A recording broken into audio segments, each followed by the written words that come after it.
I'm gonna talk to you about this new series I'm coming up with. I call it Bite-sized. Shitty name, I know. But basically what I'm gonna do is create short videos, easy for me to edit voice and completely unscripted, so I can put on my honest opinion without checking everyone else's on the internet. And yes, I'm gonna do this to games, movies, whatever, right? And doesn't just have to be modern movies. I can do retro movies that are really famous or really bad, and etc, etc. You'll get to know, right?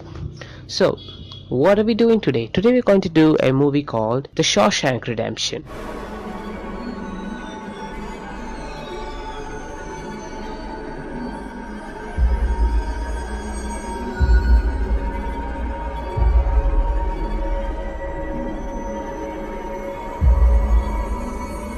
So I just saw Shawshank Redemption, absolutely loved the movie, and I sat through it over 10 times already, but I never got tired of a single moment. I absolutely adore the movie. That's the reason I chose it for my first episode of Bite-sized. The acting in the movie, especially, that I think that is the reason it became so popular, because the acting was absolutely fabulous, or whatever you call it, amazing. The best actor in the movie is obviously Tim Robbins, not Morgan Freeman. I'll get to him. Tim Robbins, he hasn't done a lot of good movies after Shawshank Redemption. All the good movies he did became very underrated. Some examples being Jacob's Ladder, and a bunch of other movies, TV shows and shit.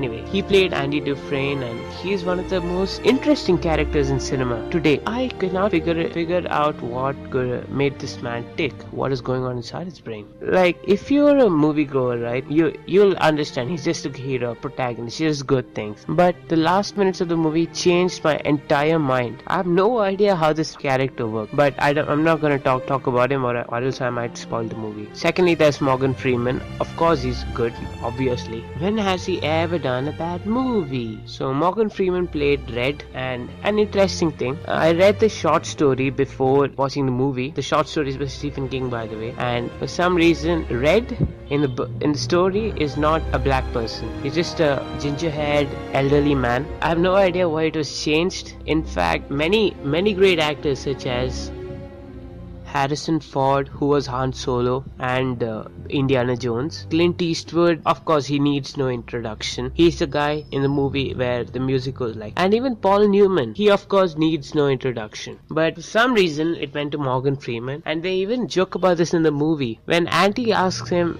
fuck it, I'll just show you the scene. Then there's the cinematography, and it's absolutely stunning how beautiful these shots look. Granted, I am watching the Blu-ray or DVD, whatever you're gonna call it, version, but even then it looks amazing for that day. Every shot has something interesting to look at, unlike other movies. Also, this is one of the only movies that can go around parading the message of having hope and making it good and realistic, because most movies, when they do that, it's mostly for kids. This movie, they do it a lot more differently, and you should just watch the movie till you'll understand what I'm talking about. Finally, I want to get into some problems other people have with this movie.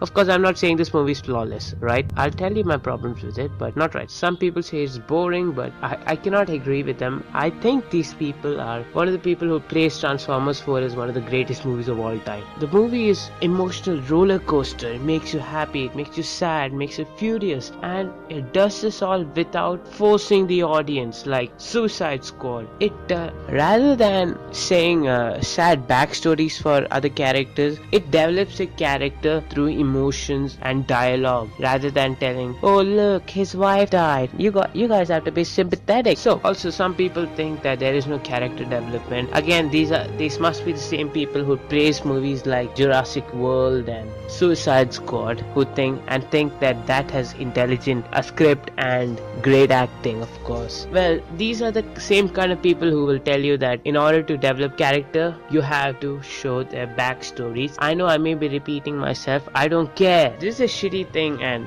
anytime a person makes his argument, he's a fan of complete shit. That doesn't make any less of a person, though. I'm just saying that he's not good at giving out criticism. Anyway, so if you're interested in movies that don't treat everything as depressing and actually focus on teaching the audience, go watch Shawshank Redemption. It's one of the most magical experiences in film you'll ever have.